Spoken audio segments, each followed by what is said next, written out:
Cool. Well, look, I think we've got people sort of joining, saying hello, and welcome everyone. Really appreciate you joining us today for this fireside with Hussein Kanji, one of the partners at Hoxton Ventures. Really excited to have Hussein. A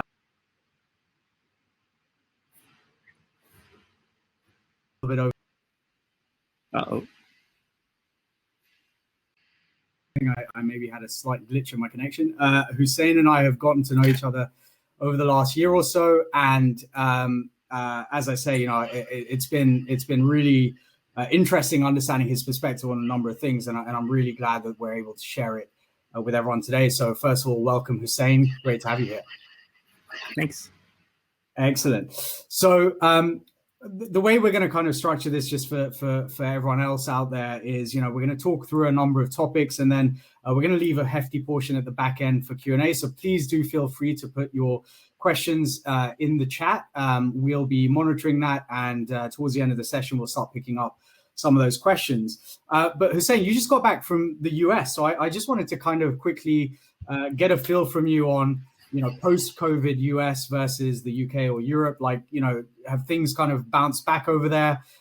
Did you see anything different in approaches to exiting kind of lockdowns and all of that sort of stuff, or is it very much the same as what we're seeing over here?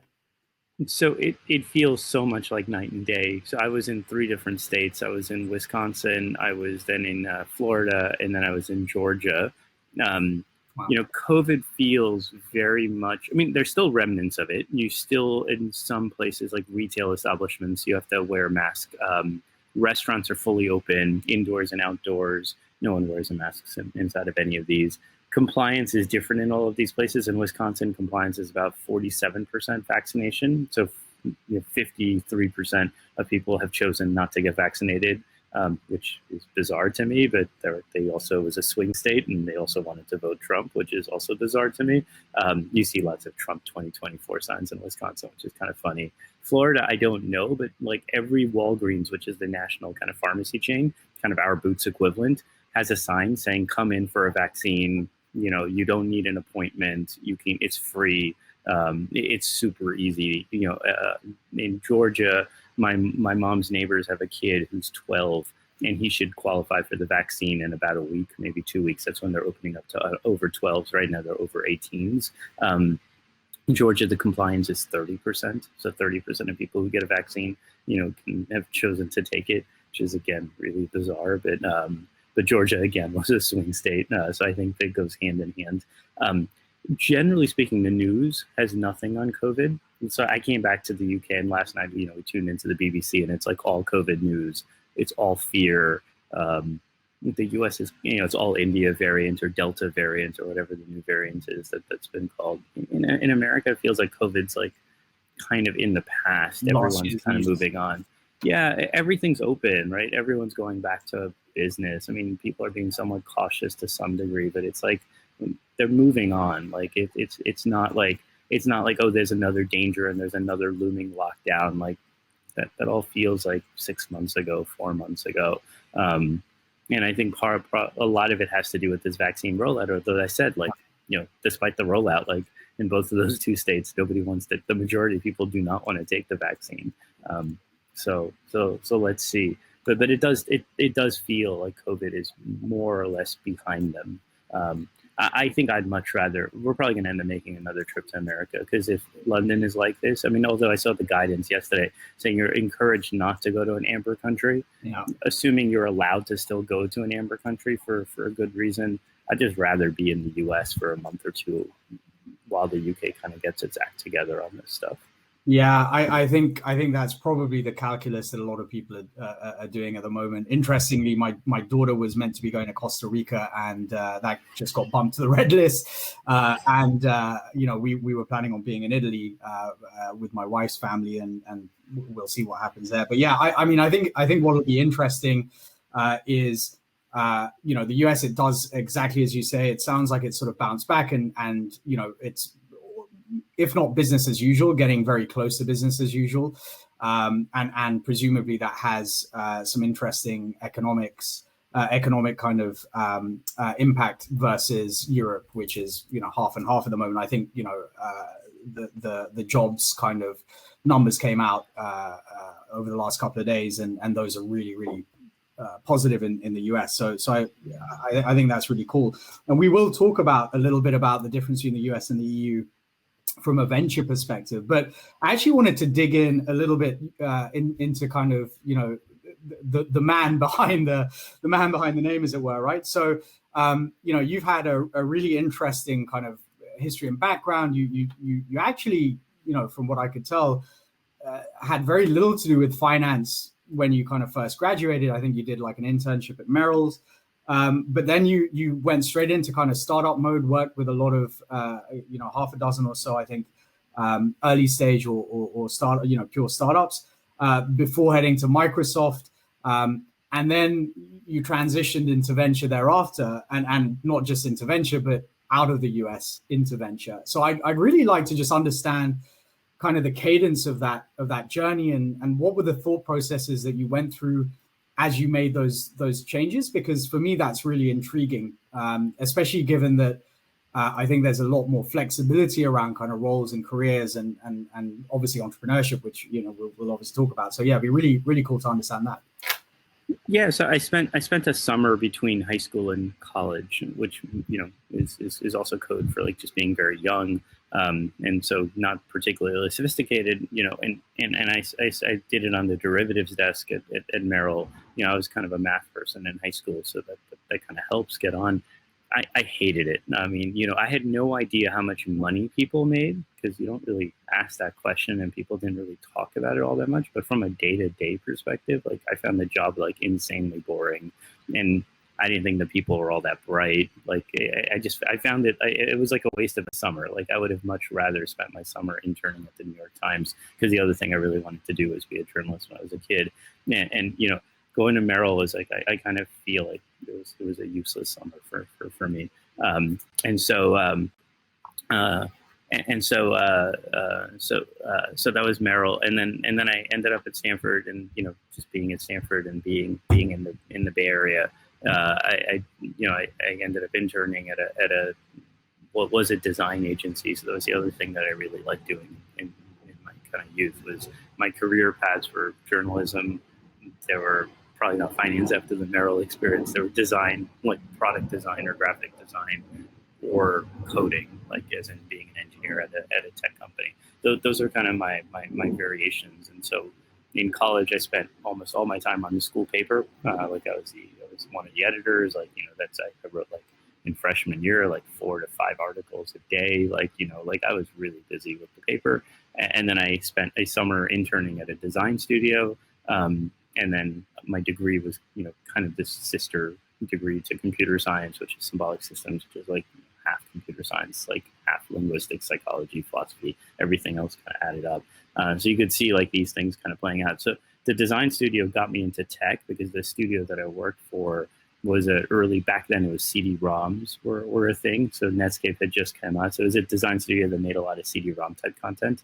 And then all the CD-ROM type people, all the interactive CD-ROM type people became web designers and graphic designers on the web. And so we did one of those, and we ended up building it. We built a bunch of websites for some, you know, fairly large companies like HP and Apple. And then we sold that business to KPMG. And then that got me into the tech side of startup stuff versus the design side of startup stuff.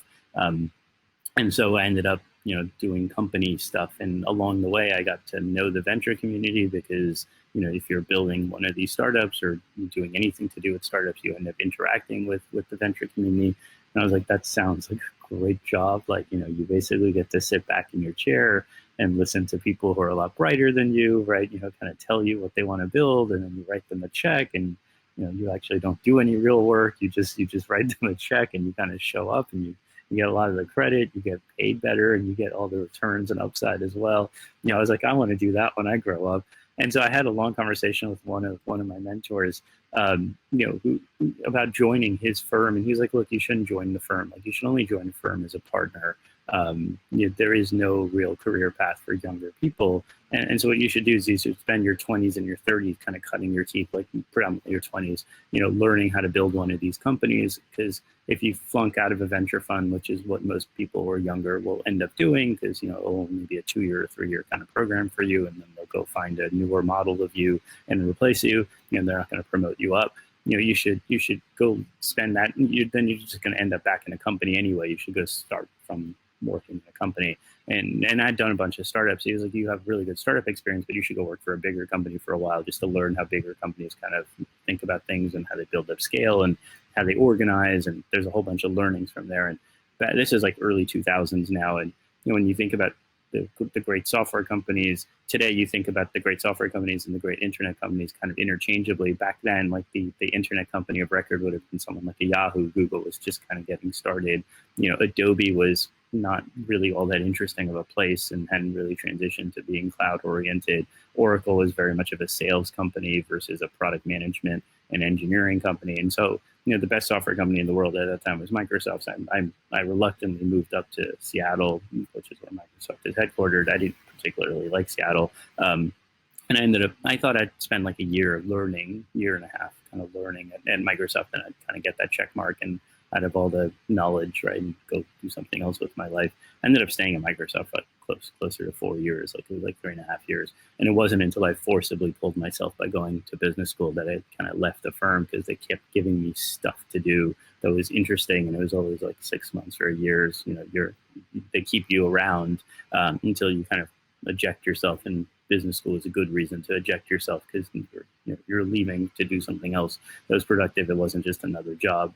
And so then I moved to London. And then when I got to London, the same person had kind of sat me down and said, don't become a venture person, introduced me to the partnership at Accel, and said, here's a bright young guy who I knew who wants to do venture. And then here's a firm that I really respect, which is Accel in London. And they kind of spent some time with me, and then I helped out on a couple of things. And they helped, they basically gave me an office and said, if you can kind of juggle school and work at the same time, like, we'd love to have you around the office a little bit more. And then there's a very clear trade, which was, as you grow or mature and get better at this, like it's after like a few months of this, right, we want to grow you up to be a partner. And that all was going kind of according to plan until we hired some other partners inside the firm. And the problem with firms is their partnerships. And if you're at the bottom of the stack rank, which is kind of where you are when you're a younger person, and there are people at the top of the stack rank, which is the people who you've hired. Now you have a middle group of people. The middle group of people just conceptually are not going to be the biggest fans of the people at the bottom of the list, because the people at the bottom of the list, if they go up, will become middle of the list. And everyone in the middle of the list is, kind of vying for being at the top of the list. And so you can see how the politics kind of plays out, even in a very small firm. At the time, the firm was only 9 people. But my chance of kind of going up through the ranks was slim to none. Realistically, it was none at that point. And so then I tried to get a job at another venture fund. And true to what George told me ages ago, is there's very little career mobility in venture. So, if you leave one venture firm and you haven't made partner, it's not like you can go join another venture firm and then kind of make partner. So like I sat down with Index, for instance, and Index was like, look, you're not like a 20-something like young person that we can like kind of hire as an analyst.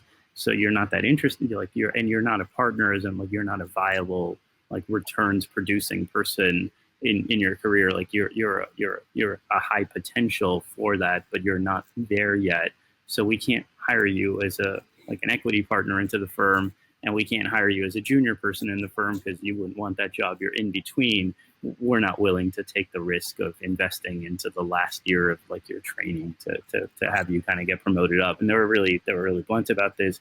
The other firms wouldn't even bother meeting with me, which I thought was really quite bizarre. Because, if you're coming out of Accel, I would argue you're probably better trained than 99% of the world, and you've kind of made the bar already.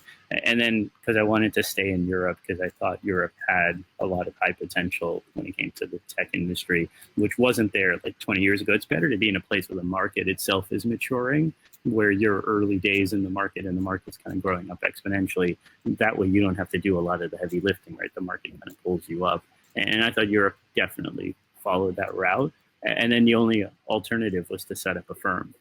You just, if you can't get a job, and and I went back to the Bay Area to talk to a bunch of firms, and consistently the feedback from the Bay Area firms was, look, you used to be really smart, and then you moved up to Seattle. The Bay Area is such a huge, like, it just has such a huge bias for the Bay Area because that's where everything happens. And like, we understand kind of why you went to Seattle, because of Microsoft. It's not a bad company, but you left the Bay Area and then you moved to London, and we don't understand that decision at all because there's nothing in London. And yeah, you joined a good firm, but it's not the same firm as Excel and Palo Alto. It doesn't generate the same kinds of returns. It's not as good of a firm, and we don't really know what you guys do in Europe. And we think you basically have a virus or a bug, which you got to get out of your system, right? Like, you got to realize that the real life, like the good stuff, happens in the US, not. A little bit of a freeze there. Hold on. No problem. That's okay. Okay, so sorry, you got to get this bug out of your system. So it sounds like a very tribal and actually far more political and traditional corporate kind of structure and kind of recruitment and hiring pattern than I would have expected. You expect venture firms to be slightly more agile and a bit more kind of progressive. So the way most people in the US think about venture, right, is you want to be investing in the best-in-class companies. The best-in-class companies, by and large, and by like the mid-2000s and late 2000s, were in the Bay Area, right? And so even like Boston as a center was kind of shutting down. Like the one of the most famous firms in Boston was Greylock. Greylock had already pivoted to being a Palo Alto-centric firm versus a Boston-centric firm. So the shift had moved. The Bay Area kind of won, right? The global landscape, all the good stuff was happening in the Bay Area. And if you were investing in these things and you wanted to hire and you wanted to invest in kind of the A+ people, like you had this huge bias, which is your home market. And people who wanted to do stuff outside of the Bay Area were, the general consensus in the US was like, there is nothing in the Bay Area. And if you look, like, almost all the really interesting international deals done from 2000 to 2010 were done by Tiger Global, which is a hedge fund, not even a venture firm out of New York, which said, which ran the if this, then that kind of strategy, which is like, if it works in the US, then it will work somewhere else. And this playbook of like global venture type returns outside of maybe China, when China was kind of its own black box in that respect, was run by very, very, very few firms. And then two of the best firms in the world opened up in London, which was Benchmark and Accel. Benchmark is now Balderton, and Accel is still Accel.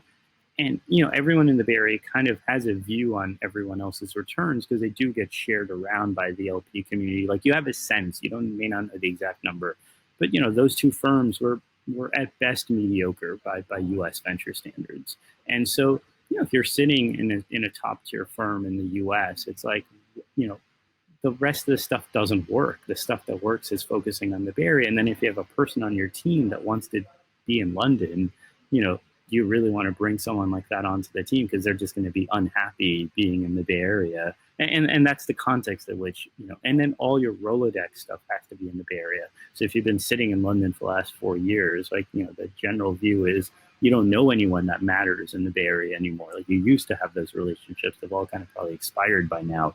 And so you have to kind of prove to everybody you're one of them again. And two firms, like, made me a formal offer saying, look, we'll pay for your salary. We'll give you an office. Like, we'll house you inside the firm. We're not going to talk at all about a career for you, but we'll give you a place to prove to us that you're kind of one of us again. And we'll give you like the year or two, of time to be able to prove that and refresh all these relationships. But you got to get this like European bug out of your system. And, if you end up saying, hey, but I think there's going to be some interesting stuff in Europe, you're just validating that you're a very infected person, and that was a struggle. So it sounds like Europe continued to bug you because you're still here. So clearly you therefore kind of, it sounds like had not the idea, but it sounded like the default then was like, well, I better raise my own fund or create my own firm. So is that what happened? And like, how did you and Rob meet, and how did Hoxton, what was the evolution of Hoxton? Yeah, so that's exactly what happened. So we then so then I was like, okay, it's 2000, this is all like circa 2010. And then, 2005 to 2000, like probably 10, with a lot of activity in kind of 2007, there were a whole bunch of new firms being formed in the U.S. Run by younger partners who are doing kind of these seed funds. They call them micro venture funds or micro cap venture funds. Soft Tech, which is now Uncork, was one of these. First Round Capital is one of these. Union Square Ventures is one of these. Floodgate is one of these. There's a firm in the U.S. called Homebrew, which is kind of jokingly, it's run by a white guy and a brown guy. The brown guy happens to be from Battery. The white guy happens to be from Google. Like Hoxton is a white guy and a brown guy. The brown guy happens to be from Axel. The white guy is also from Google. Not that dissimilar. And Homebrew was able to go build like $100 million first fund. And we were like, we should be able to do exactly the same thing in Europe. And Europe has this advantage where, unlike in the U.S., and the reason why people had an edge in the U.S. is because the big firms just didn't want to do seed investing. But there were a lot of big firms. In Europe, there's nobody, right, including the big firms. I mean, it's like such a small handful of people back in 2010 that just turning up is going to get you so much of the way there. And so we tried to explain that pitch to LPs, and it was tough, right? So we said, we can't do a $100 million fund. Let's go do a $25 million fund. We actually started off as 3 people. So there was a third partner of ours who gave up along the way because it was really, really hard to go raise this thing. And he ended up forming another fund, which is like kind of one of, to some extent, like a competitor of Hoxton. And I'll leave his name out of it to protect him. But we've done pretty well for ourselves. So I think we've kind of beaten the other firm in terms of returns. But there are 3 of us, and then then there were 2 of us, and we kind of persisted. Usually when you do this exercise, like you mentally prepare for 12 to 18 months of fundraising. That's kind of standard in venture, especially if you're doing something new. It took us 39 months to put this like fund together. And then in business school, they teach you sunk costs, right? Which is like if you're pushing a rock uphill and it's really going uphill, like after 12 months of wasting your life on it or 24 months of wasting your life on it, like maybe you should cut out, it's sunk costs, right? Like you can't make up for the last 12 or 24 months. But human psychology being what it is, the reason why they teach you about sunk cost, and even if you're, if you know what sunk cost is, right? Human psychology is like, I'll just give it another 6 months or 12 months. And to be fair, many successful people have done like crazy things, like just persisting down their path, right? Like Elon Musk mortgaged his house, right, to kind of fund SpaceX, right? Well, like he was people he was looking to sell Tesla at one stage, right? I mean, yeah, they do irrational things, right, to kind of keep themselves alive because they have like a huge conviction in their idea, and they ignore the sunk cost. They should be rational, but they're irrational. We were irrational, and so like 39 months we kind of eventually got done, and then we started investing, and it's been easier since then. But it wasn't easy to begin with, and I think in general, Europe has this like. Yeah, it's this very European thing. I think if you're not from the right social class, and I really fundamentally believe this, so which is why I'm saying it. I think if you're not from the right social class in Europe, it's actually really hard to raise money. It's not like America. It is not a fair place compared to the U.S. The U.S. is like 100 times more fair when it comes to like there is no class distinction. There is class in the U.S., but it's nowhere near as bad. So I think if we were the son of like a rich family, or we're not daughters because we're not women, but like if we're the son of a rich family, it would have been infinitely easier. Or if we went to school with a bunch of kids who are from rich families, it would be infinitely easier. But that's not the case, I think, in Europe. And then I think there's a bias for older people. Like we sat down with the British Business Bank in the early days, and they told us, we should come back to them in 10 years after having worked, in proper jobs. And they funded episode 1 instead of us. I mean, we were fundraising roughly around the same time that the 2 firms are being created at the same time. And, episode 1 was run by largely more experienced, older, more British people than ourselves. And, I think at this point, our returns kind of speak for themselves, especially when compared to many of the other funds that got funded around that time. I don't think there's that much of a risk culture on taking a bet on a younger, newer, less experienced is weird because we're coming out of exactly the right places where you would think venture people should come out of. But there was this huge bias, right, towards age, I think, in the UK. Yeah, no, I was just going to say, so does that flow through, do you think, because it's interesting, because you're talking about the LP side, and LPs coming into your funds, does that flow through, do you think, into founders as well? So are the funds, the UK and European funds, less, are they more risk averse? I mean, that's always been, I think, part of the part of the narrative here is that, UK, Europe, like, the old adage is in the Bay Area, they'll fund a deck. In New York, they'll fund revenue, but in the UK and Europe, you've got to, they'll only fund profit. Is that, it's obviously very tongue in cheek, but is that part of the edge that you guys bring, I guess, is being able to come in earlier and take those slightly riskier bets?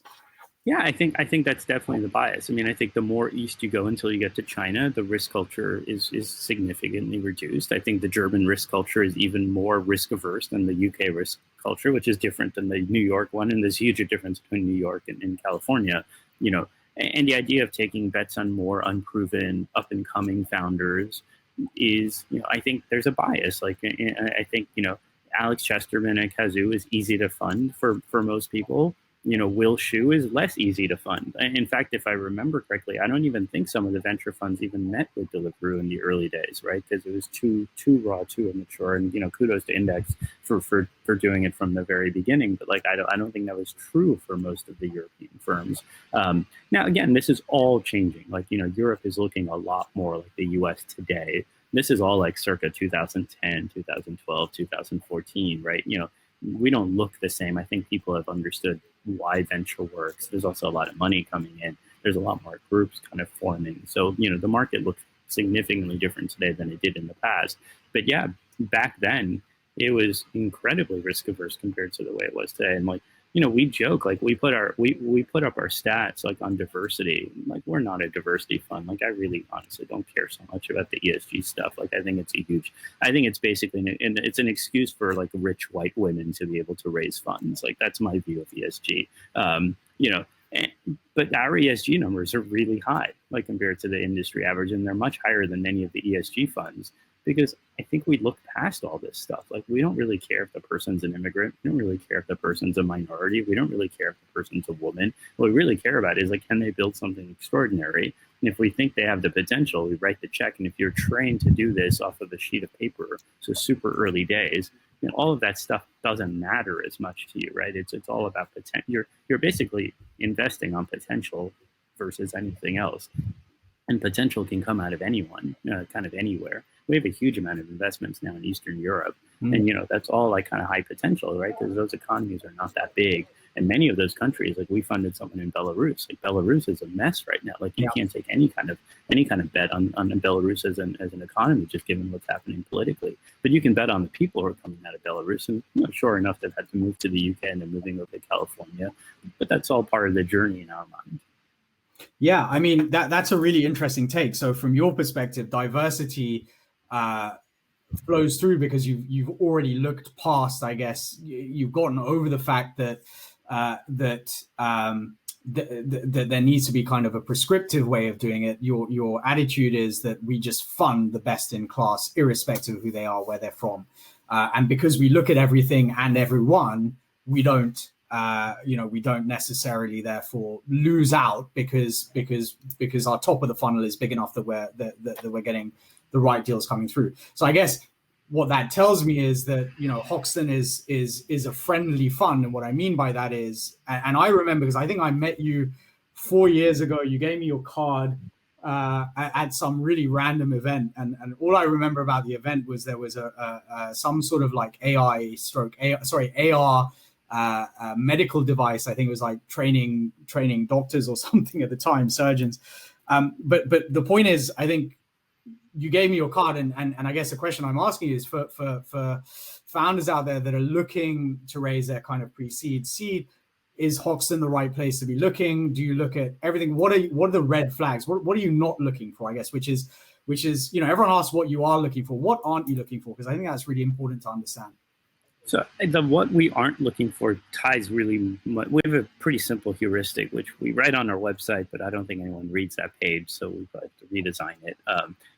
I think we're very focused on brand new market creation. So everything else for us is kind of noise, right? So if you're building a company and there isn't a good reason or a good explanation of why you think that company could be built today, where it could not have been built a year ago, 2 years or 5 years ago, and you can't explain why there's a big new market that's kind of growing ahead of you, it's not our thing. Like, we don't really do better mousetraps. Like, if you can say I'm building a better version of Salesforce, like that's great. Like, just not interesting to us. For us, we're trying to find brand new sites. So like my last deal was a protein engineering company, right?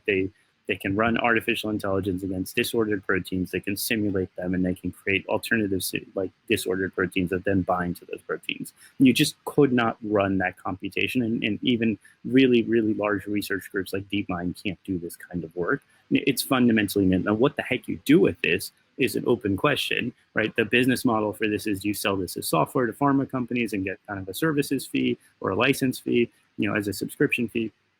Do you go become a drug discovery company of your own kind? Like, what do you do with this? These things are fuzzy in the early days when you're in a brand new market, but we're talking about brand new markets where we think the company can be distinctive. And then we're only looking for companies in Europe that we think are going to win that market. So, you're on a global stage. There's a bunch of really great companies from Israel. There are a bunch of really good companies from other parts of Europe. There are a bunch of really great companies in the US, and a lot of them in California. Right. So why do we think that the company that's being born in kind of a second tier market, which is what Europe is, right? Because we don't have the same advantages that California does. Like, why do we think the company from this side of the pond is going to be able to beat every single other person in all these other places?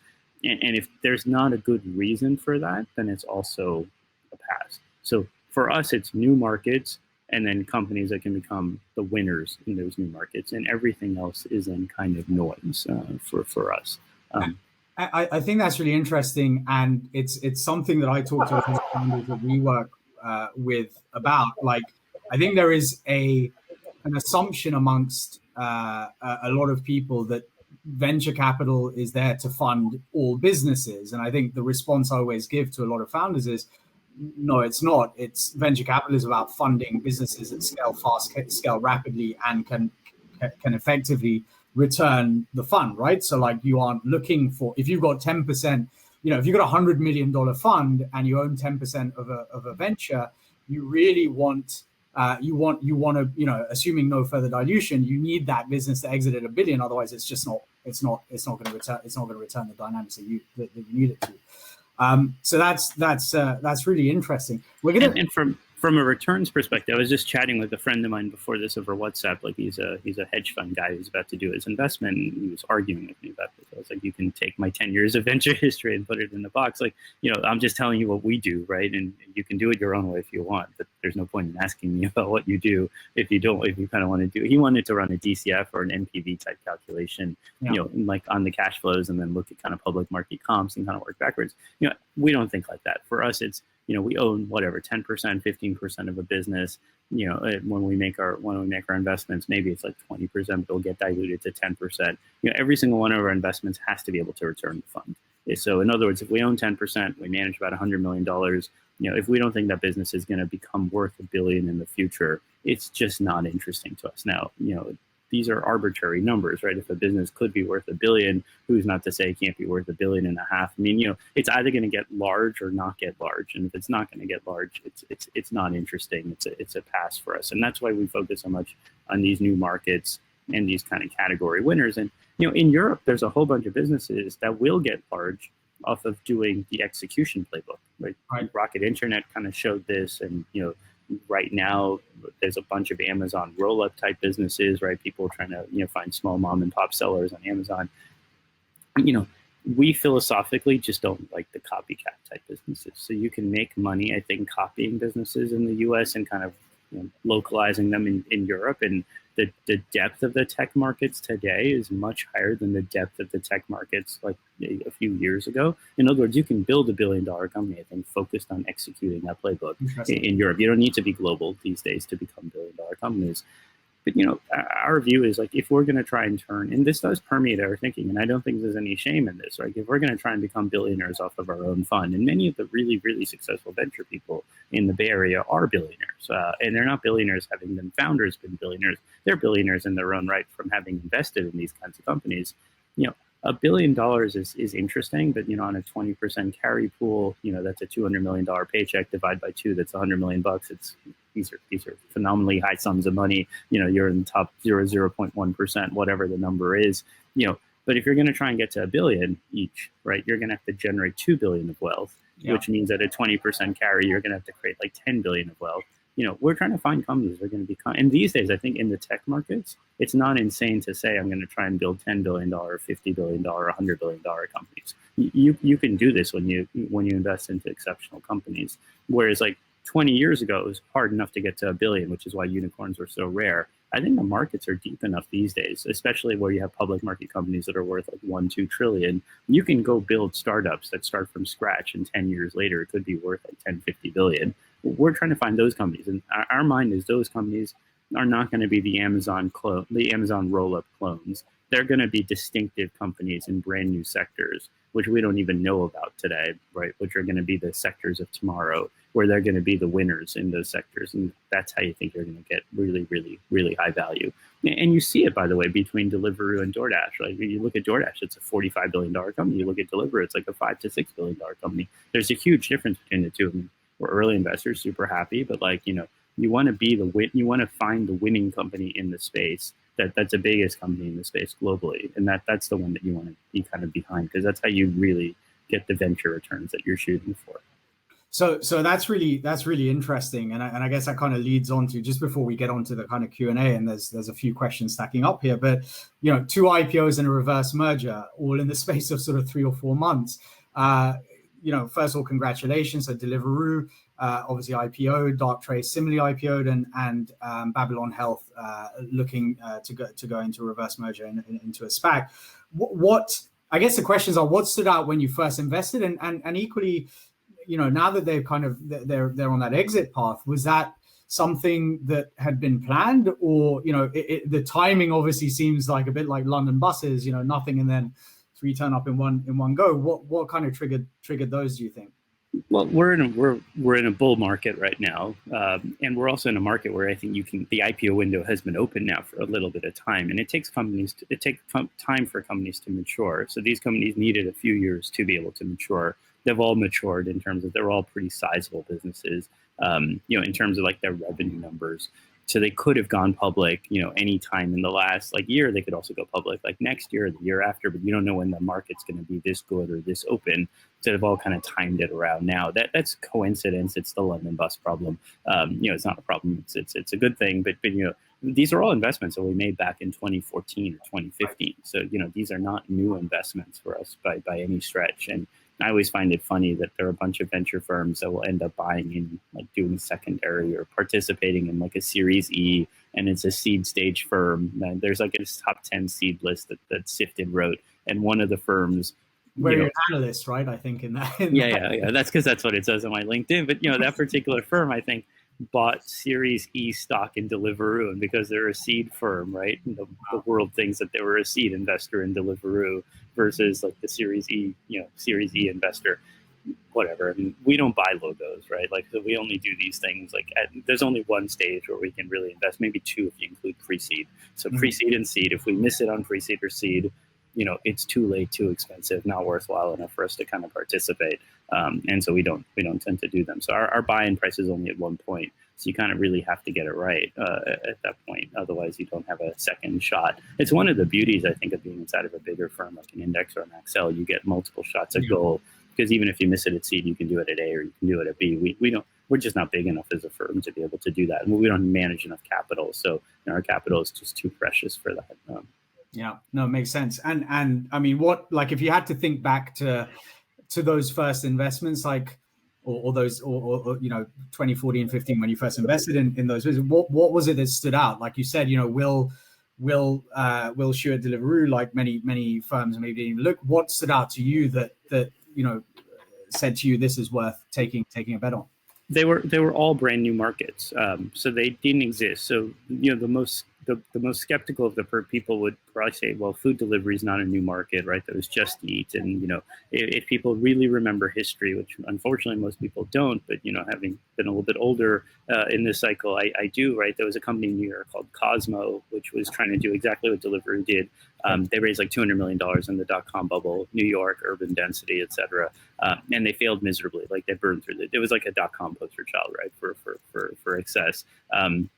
It was, I think, at one point the largest drug dealing network in New York, because the people who signed up to do the deliveries realized they could do a side hustle of selling marijuana, because the people who were purchasing food at, like, it was more like an Instacart than a food delivery business. So people were ordering like Ben and Jerry's at 10 o'clock and spending $7 on the service fee, right? Might also want something else with their Ben and Jerry's. So it was good for them, but bad for the business and bad for everybody else. And the reason why it didn't work back then is it was really hard to run a fleet. You were running a logistics operation more than anything else, and it's impossible to run a logistics operation unless you're able to make sure you can get the driver from where they're picking up whatever it is to the house in as short as possible time, and you do multiple kind of as many deliveries an hour as you possibly can. And the reason why Just Eat never went into the delivery business until very recently or now Takeaway it's hard to run the logistics business. It's really quite difficult. And you couldn't do it pre-smartphone, and you really honestly couldn't do it pre-cheap smartphone, because if the smartphones are really expensive, you couldn't give them to the drivers. And so, delivery spent a lot of time in the early days building the infrastructure behind the scenes to run the logistics operation. When we invested, way back 2014, they didn't have a mobile responsive website. And this was at 2014. People did have smartphones. So if you use their app on a smartphone or on a tablet, you'd have to pinch and zoom, right, multiple times to be able to order your food. If you're on a browser, you were fine. Like on the desktop, you were fine. But on a device, it was quite tough. And there was no mobile app until like 2015. So, where were they spending all their tech dollars? It was all on the infrastructure behind the scenes to do the logistics and to use those smartphones to track the drivers and to make sure they're doing logistics really well. Darktrace, when we invested in Darktrace, like, there was a market category called security information enterprise management. And basically, Darktrace is like a fancy alarm system for the corporate network. So when it sees like weird behavior on the corporate network, it kind of rings the bell and tells you. And like most alarm systems, it has to worry about false positives and false negatives. So false positives being like, if your cat goes in front of the alarm system and the alarm rings, you'll get really frustrated with your alarm system because it will just get annoying. And so you had to tune the false positives out. And false negatives are if a burglar comes into your building and the alarm doesn't ring, like, well, it's a defective alarm system. Not a great alarm. Yeah, and so the way people were doing it way back in the day was the alarm was a set of rules. So you wrote down all the conditions. So like, if this wire trips, then ring the bell. If this thing trips, and people had maintained like 10,000 rules, like 20,000 rules in like a little file, and that was SIE. And SIEM was the software that managed all the rules that that ran the rules against the corporate network. Like Darktrace said, we don't need any rules. Like, we're going to self-learn. We'll train ourselves and we'll ring the bell and we'll get really good at both the false positives and the false negatives. The entire market size for SIEM, like the total addressable market for SIEM, if you looked at all the vendors in the world selling software, was $300 million US. So there was $300 million of annual spend. And I remember talking to a bunch of other venture folks about this, saying like, there's no way Darktrace is ever going to become a big company because the entire TAM is $300 million. And I'm like, if you have a system where you have to write the rules, and then you have a system where you have to do nothing, you just install the software. The thing that installs the software is going to be a lot bigger than the thing where you have to maintain the rules, because the market size for the people maintaining the rules is it's fundamentally a different product in my mind. And true enough, like when Darktrace went public, it's on a $300 million run rate, $250 million of kind of trailing revenue. So, either they own like 99% or 95%. Or the market is massively expanded because you built some fundamental technology. And so, people who look at this stuff in a fixed lens perspective don't often realize that these markets really kind of grow if you can get the pieces together. And I would argue the piece together that you really needed was you needed that automation of that artificial intelligence to do the rule writing for you so that you didn't have to train the system. And that's what Darktrace did. So brand new market again. And Babylon is even the biggest new market, right? What they're really trying to do is reinvent general practice medicine. And if you think about the way general practice medicine or primary care medicine in the US works, right? It's you go and physically see a doctor and then you go get the referral if there's something wrong with you. If you could suspend disbelief for a second and say, if I'm going to redesign this thing from scratch and I'm going to start with an online offering first, Obviously, you do telemedicine because that's what Babylon is kind of known for. But you also like automate the heck out of the stuff behind the scenes. So when a doctor sees you, there are things that they have to fill up on a computer to do the referral, to do the pharmacy stuff. Like all of that stuff can be completely, totally automated with like RPA, robotic process automation. So you can make the doctor spend almost all of their time seeing the next patient versus doing the paperwork behind the scenes, before they see the next patient. And then you can do a bunch of diagnostics type stuff ahead of the schedule. And that's where Babylon often gets into trouble because, the future is not going to look like today. And if the software is not as robust today, you have to take a view that, the software can get much more robust, especially if you kind of understand the tech or the science behind it. What happens today is usually not indicative of what AI is going to look like a year from now or 2 years from now. The field is so changing so fast, and we're able to do so much more with this stuff. So you actually can do, I think, a lot of these diagnostics over the long term.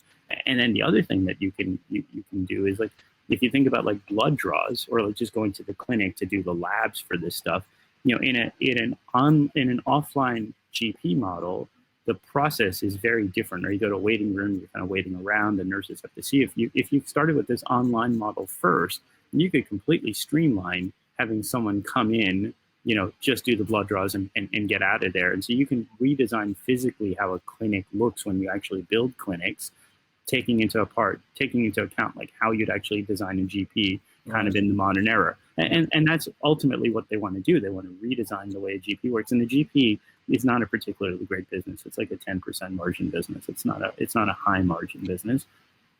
So I think you could redesign the GP and make it a lot more higher margin. And that's how you actually create a ton of the value. I think most people don't understand this story that well behind Babylon because it requires you to say, hey, the way medicine works today is not going to be the way medicine works 10 years from now. And you're building the 10 years from now product today. And then you get into trouble because what's available today is not really what's going to be available the full 10 years. And you might be overselling the vision a little bit. But, this kind of stuff excites us, right? Because you're brand new market, brand new sector. And there was a fundamental reason at the time that we thought Babylon would win in the UK, which is the NHS. It turned out to not be the case because I think the NHS is just way too political and way too slow and cumbersome. And Babylon's generating like almost all their earnings or revenue are coming from the US, not from the UK, which is disappointing, right? Because like we would be a great test case for this. And the reason why you want to do this is, the NHS today is it's not really national healthcare, it's national sick care.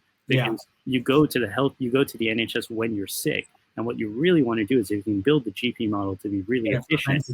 Exactly. And that's a fundamental shift. And I think that will make a huge difference towards like how actually the health system works. Because otherwise it just grows faster than inflation and it gets more expensive over time. And so there's a real need as a society to invent stuff like Babylon to streamline this and make it much more preventative. But then you need a new business model to kind of be able to take advantage of all this stuff and to compensate yourself for this stuff. So, but these kinds of things where, in my mind, Babylon is either going to be $100 billion company, like a ridiculously high number, or a zero, like it's going to fail along the way. It's not one of these things that becomes like $1 billion company because it's not an execution driven thing where there's like a finite model. They're either going to reinvent healthcare and become really large, or they're not, and they're going to fail along the way, and someone's going to end up having to acquire them.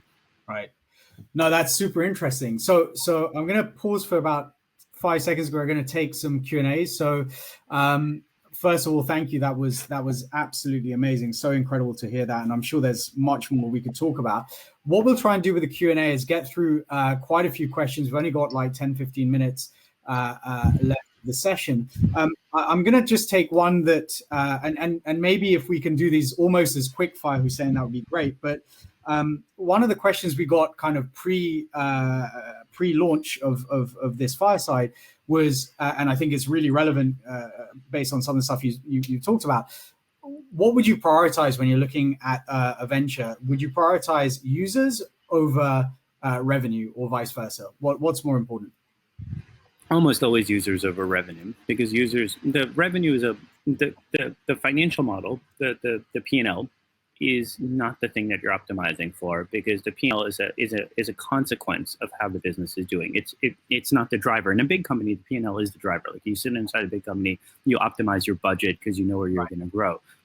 In a small company, the P&L is a derivative of underlying things in the business that then generate the P&L. So the P&L is it's not the cause, it's the outcome, it's the effect. And so you don't want to, what I want to see is, a P&L which is wildly wrong in the right direction, which is to say that, your numbers are growing so fast that you have to keep reforecasting because the P&L is kind of out of date. And that happens with traction, and users and many of the consumer internet companies are a proxy for traction. But it may not be users, right? Maybe your enterprise sales team or your field sales team is that much more efficient. So you want to go hire 20 more salespeople. And if you do that, you'll massively blow the bottom line, or you'll blow the OpEx line of your P&L, but you also blow apart the top line of the P&L. Again, like I said, the P&L is an effect, right? It's not. It's if you're GE, the P&L is the P&L because you can model all this stuff and you can't grow that fast, et cetera. But that's not true in early stage companies. Yeah, no, it makes a lot of sense, and why we're building what we're building. But anyway, that's another story. So we're going to take some questions here. We've got a few. Right, first question. You operate arguably the leanest seed fund in the UK, if not the world. How do you do it?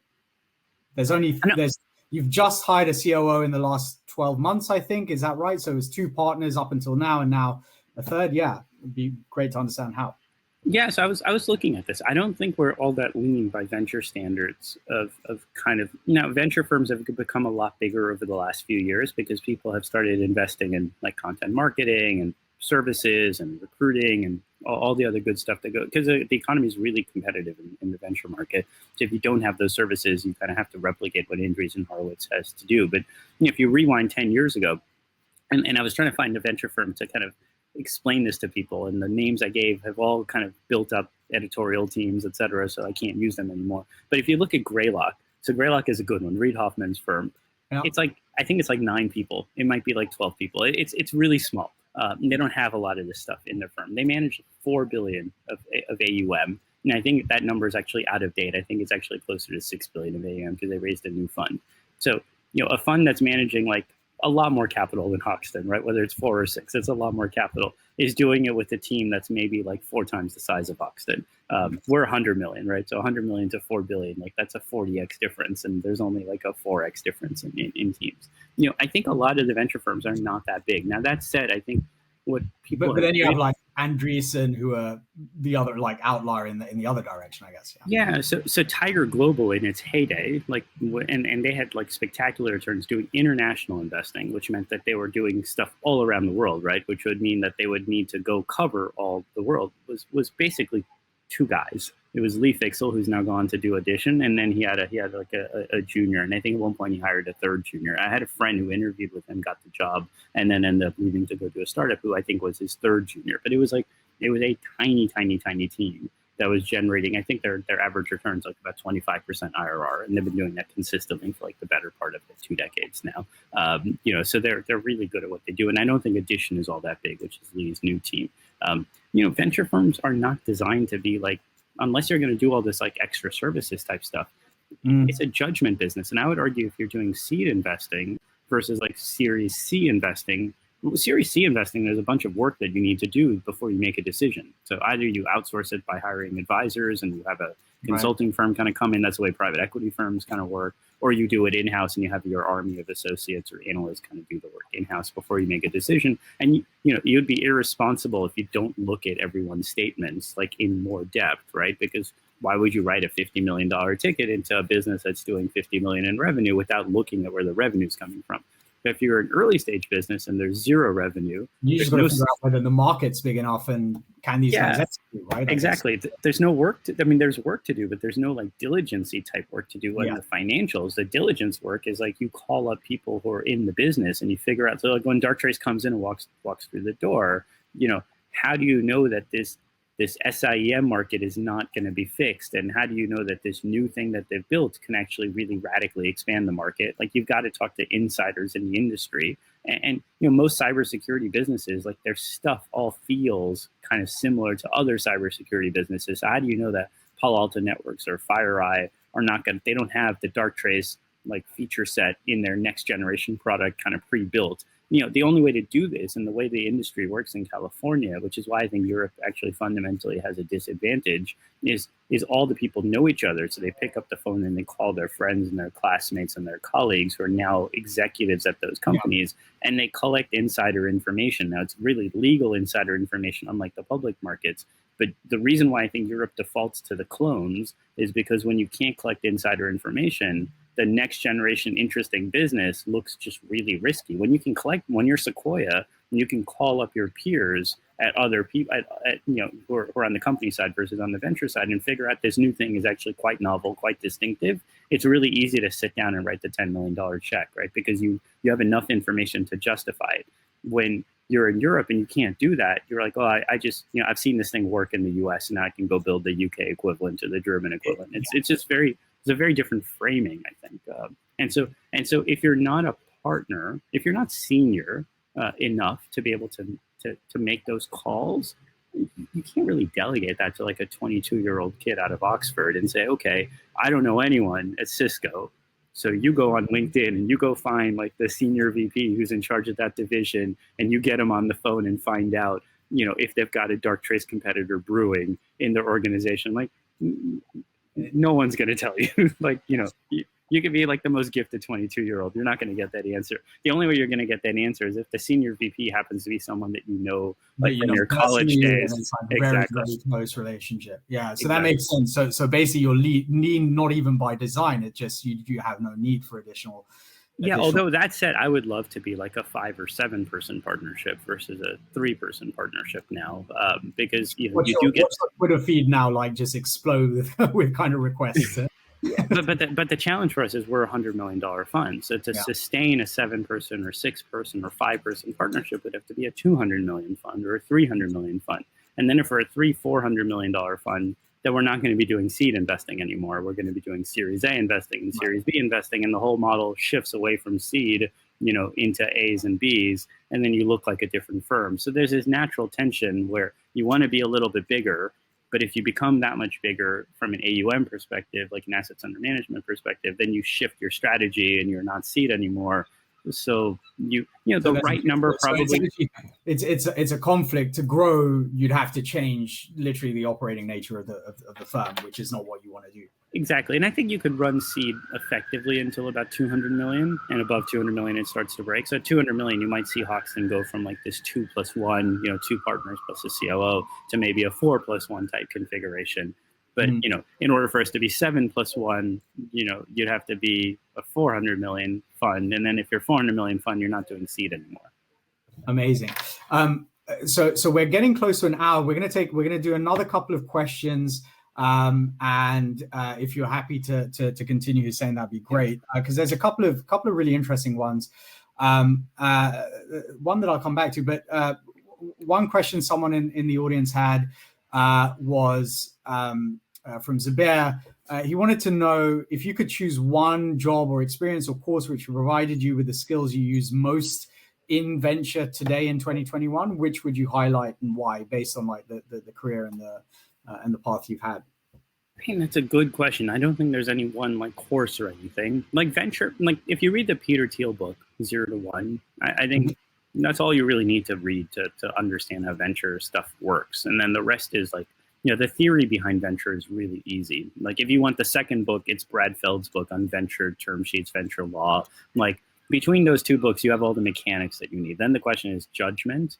And the judgment is largely shaped up as the sum of your experiences in the past and your Rolodex in the past. And so it's not any one thing. It's all of the little experiences that you kind of had along the way and all of the people that you met along the way you can then call, which is why I think venture is not a great job for people in their 20s. It's a really good job once you're in your 30s and in your 40s. And I think it gets increasingly harder in your 50s because you're way too removed from all the newer entrepreneurs. Like, a 50-year-old or a 60-year-old is not going to really get TikTok when TikTok walks in the door. Even hands up, like if TikTok walked in the door today, I wouldn't get it. And I'm not even 50, like I'm 44. But like, I'm just too far removed from how young people consume content. And it's the young people who kind of drive many ways the future of the industry. So, you get diminishing returns as you get older. and you get increasing returns as you get, the 20s. And if you do it too prematurely, then you've got to do everything on the job. Whereas I think like kind of between 20 to 28, you can learn a lot of this stuff by being in the trenches. It's the same advice I got, right? You learn how all these things work, and then you're really productive in your 30s investing. Yeah, amazing. We've got a question from Ian. What was the most innovative, interesting way that a founder has got your attention? All the interesting, innovative ways have largely backfired. We remember them because they're distinctive, but they're not particularly effective when it comes to actually getting the check. The most impressive person, we're on the 8th floor of a building today, and in our past, we were on the 7th floor of a building, and you have to get through ground security, which at that point was land security, right, which is the lease owner. And then you had to get up, you had to find a way to badge into the elevator, which is on a different floor, and then you have to get up to the 7th floor and get past the receptionist to get into our office. Anyway, someone made it all the way up to leave a present on our desk, which, to be fair, was like kind of like chutzpah, right? Like to be able to talk, like social engineer your way all the way up to the 7th floor of a building where there's security on kind of every single one of these things, to put something on our desk. We weren't in the office at the time, so, which happens a lot, right? It's kind of a useless endeavor in terms of actually getting the commitment, and kind of scary because like you now have a stalker, or a potential stalker. Kudos to them for doing all the work. Like we did the meeting. It wasn't a business that was investable in our mind, but kudos to them for having like the courage to kind of and do all that. Like lots of hustle there, right? But not great.